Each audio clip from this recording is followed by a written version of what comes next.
नमो सद्गुरु तुकया ज्ञानदीपा, नमो सद्गुरु सच्चिदानंद रूपा, नमो सद्गुरु भक्त कल्याण मूर्ती, नमो सद्गुरु भास्करा पूर्ण कीर्ती। रामकृष्णारी मित्रांनो, सर्वांना जय भीम, जय शिवराय। मित्रांनो, 2 ते 2.5 हजार वर्षांपूर्वी एका धनाढ्य कुटुंबामध्ये एका मुलाचा जन्म झाला। त्या काळामध्ये त्या धनाढ्य कुटुंबाची संपत्ती 80 कोटी रुपये होती आणि इतक्या श्रीमंत कुटुंबामध्ये जन्म झाल्यानंतर त्या आईवडिलांनी त्या मुलाचे इतके लाड केले, इतकं कोड कौतुक केलं।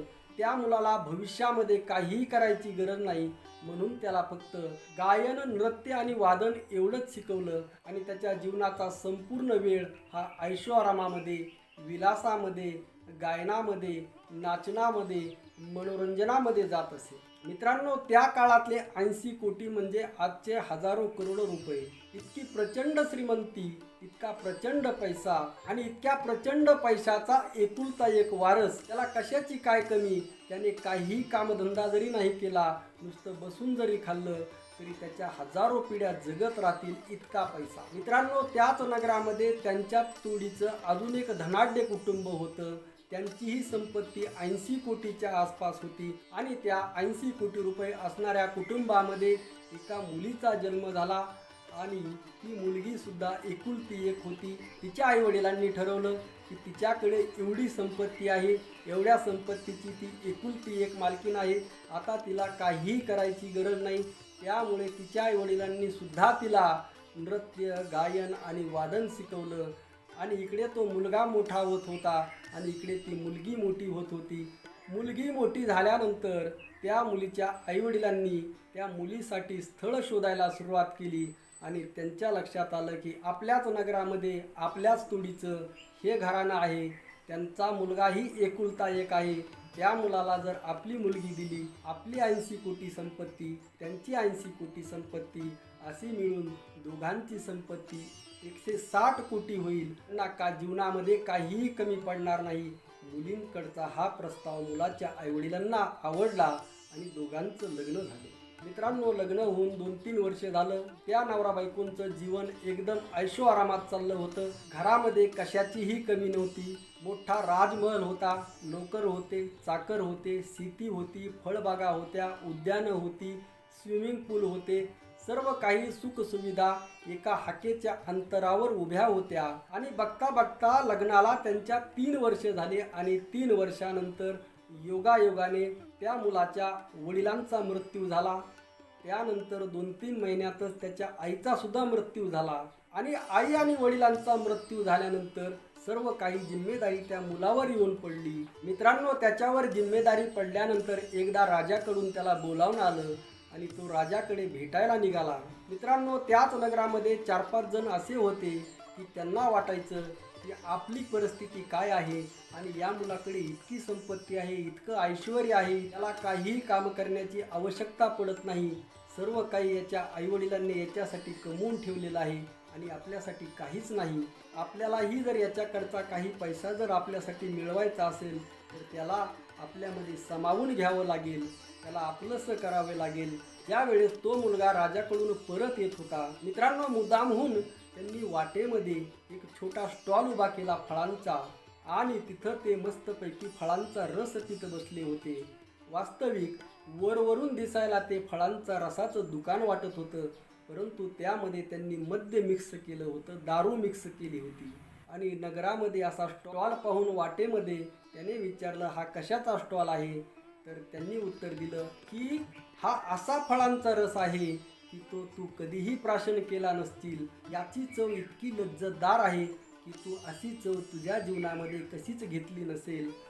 तर तो श्रीमंताचा मुलगा म्हणाला की मलाही तो रस चाखायचा आहे आणि त्या 5 जणांना तेच हवं होतं।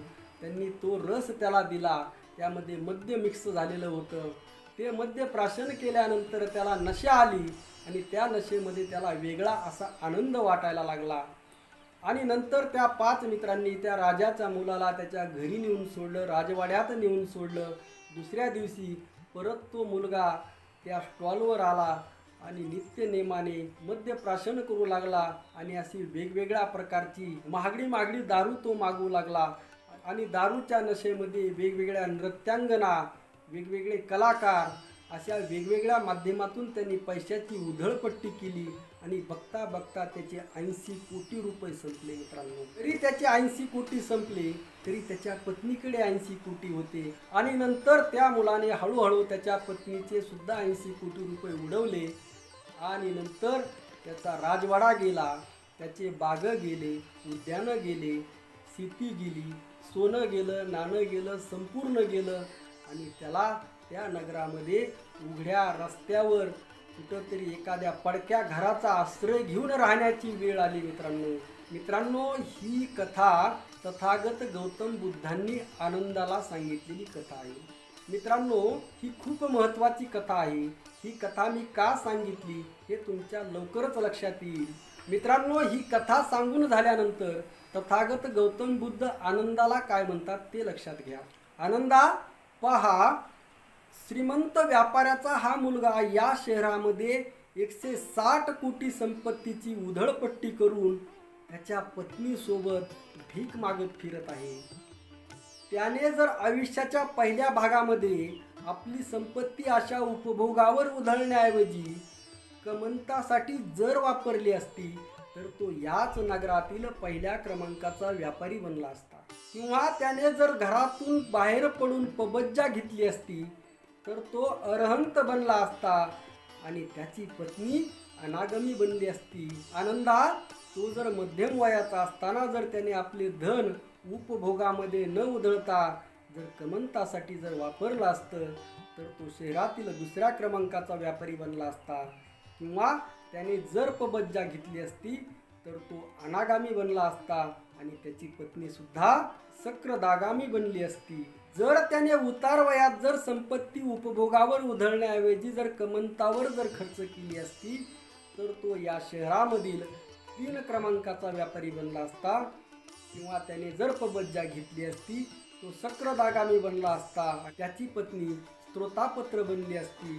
परंतु आता तो गृहस्थाच्या सुखालाही मुकलेला आहे आणि श्रमण सुद्धा बनलेला नाही मित्रांनो. असं हे उदाहरण आहे तथागत गौतम बुद्धांनी सांगितलेला हा दृष्टांत आहे मित्रांनो. हा दृष्टांत सांगण्यामागचा हेतू हा, काल मला एक कमेंट आली, नंदू थोरात म्हणून एक जण आहे, त्यांचं असं म्हणणं आहे की माननीय प्रकाशजी आंबेडकर साहेबांना इंडिया आघाडीत का घेत नाहीत यावर एक व्हिडिओ बनवा. त्यांचं मत अगदी रास्त आहे. आज जर आपल्या देशाची जर परिस्थिती बघितली, देशाच्या परिस्थितीचं जर अवलोकन केलं तर इंडिया आघाडी हा एक चांगला पर्याय आहे आणि या पर्यायामध्ये माननीय प्रकाशजी आंबेडकर असायला हवेत हे सर्वांचं मत आहे, तसं ते त्यांचंही मत आहे. आता तुम्ही म्हणताल या कथेचा आणि त्याचा काय संबंध? मित्रांनो, माननीय प्रकाशजी आंबेडकर साहेब हे वैचारिक नेतृत्व आहे आणि इतर जे पक्ष आहेत काँग्रेस, राष्ट्रवादी आणि शिवसेना यांना कसलाही विचारधारेचा बेस नाही. शिवसेनेकडे जरी प्रबोधनकार ठाकरे असले, काँग्रेस आणि राष्ट्रवादी जरी शिवराय फुलेशाह आंबेडकरांचं नाव घेत असलं तरी नाव घेण्यामध्ये आणि कृतीमध्ये यांच्या जमीन आसमानचा अंतर आहे. आता याविषयी मी तुम्हाला सविस्तर सांगण्याची गरज नाही, तुम्हाला ते सर्व विषय माहीत आहेत. सर्व अपडेट माझ्यापेक्षा जास्त तुम्हाला माहीत आहे. आजच्या आपल्या या विषयाविषयी आणि दृष्टांताविषयी 2 शब्दात सांगतो म्हणजे तुम्हाला विषय लक्षात येईल. मित्रांनो, तथागत गौतम बुद्धांनी त्यांचे लाखो करोडो अनुयायी बनवले होते हे तुम्हाला सर्वांना माहीत आहे. त्यांच्यानंतर तर हा संपूर्ण भारत बौद्धमय झालेला होता. भारत सोडून भारताचे जे शेजारी देश आहेत तिथे सुद्धा बौद्ध धर्म पसरला. अगदी नेपाळ असेल, श्रीलंका असेल, पार चीन असेल, जपान असेल, थायलंड असेल, अशा अनेक देशामध्ये बुद्ध धर्माचा प्रचार व प्रसार झाला. अगदी आजचा जो अफगाणिस्तान आहे त्या अफगाणिस्तानमध्ये सुद्धा बौद्ध धर्माचा पूर्णपणे प्रचार व प्रसार झाला होता. आणि हे सर्व तथागत गौतम बुद्धांनी कशाच्या जीवावर केलं? प्रचार आणि प्रसार. हाती न घेता तलवार, बुद्ध राज्य करी जगावर, कारण एक प्रचार आणि प्रसार. काय कारण होतं? फक्त प्रचार आणि प्रसार. मित्रांनो, ही विचारांची लढाई आहे, ही शस्त्रांची लढाई नाही. आणि या विचाराच्या लढाईमध्ये आज आपण कमी पडलेलो आहोत आपण तथागत गौतम बुद्धांचा हा मार्ग विसरलेलो आहोत आणि आपल्या विरुद्धची जी शक्ती आहे, प्रतिगामी शक्ती आहे, ती आपल्यापेक्षा 1000 पट पुढं आहे. हे लक्षात घ्या. आज वेगवेगळ्या माध्यमातून संपूर्ण प्रचार व प्रसार माध्यम सत्ता त्यांच्या ताब्यामध्ये आहे. त्यांना जे पाहिजे ते नॅरेटिव्ह ते सेट करून ते लोकांना दाखवतात आणि त्याद्वारे लोकांचे मेंदू कॅप्चर करण्याचं ते काम यशस्वीपणे करत आलेले आहेत हजारो वर्षांपासून. मित्रांनो, आपल्याकडे सत्य आहे, खरं आहे, पण आपलं खरं का टिकत नाही याचा विचार केला आहे का? माननीय प्रकाशजी आंबेडकर साहेब सक्षम नेतृत्व आहे. मित्रांनो, नीट लक्षात घ्या की माननीय प्रकाशजी आंबेडकर साहेबांना मानणारे जेवढे कार्यकर्ते महाराष्ट्रामध्ये आहेत तेवढे कार्यकर्ते कोणत्याच नेत्याच्या मागे नाहीत. तुम्हाला जे या तथाकथित नेत्यांच्या मागे जे लोक दिसतात ते कोणत्या ना कोणत्या कारणास्तव आहेत, प्रलोभनासाठी आहेत, काहीतरी फायद्यासाठी आहेत. परंतु माननीय प्रकाशजी आंबेडकर साहेबांच्या मागे जी जनता आहे ती कोणत्याही प्रलोभनासाठी नाही, फक्त त्यांच्यावर त्यांच्या विचारावर प्रेम करणारी ही जनता आहे. असं असतानाही आपण माघारी का?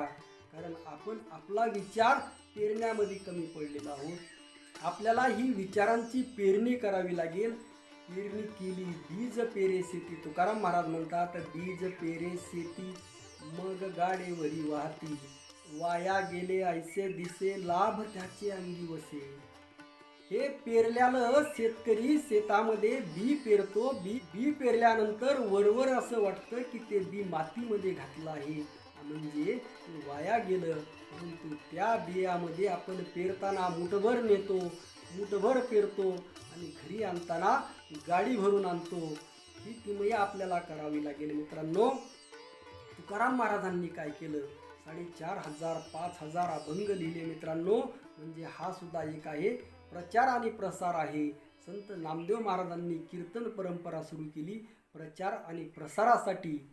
यामध्ये आपण कमी पडलेलो आहोत. त्यांच्या एक पाऊल पुढे जाऊन आपल्याला मार्गक्रमण करावं लागेल. नुसती आपली संख्या करोडोमध्ये असून उपयोग नाही. आपण हे करोडो जण हा प्रचार आणि प्रसार करत आहोत का नाही हा प्रश्न स्वतःच्या मनाला विचारा. मग त्यावेळेस उत्तर कळेल की आपण कुठं कमी पडत आहोत. आपण 100% कमी पडत आहोत यामध्ये, हे लक्षात घ्या.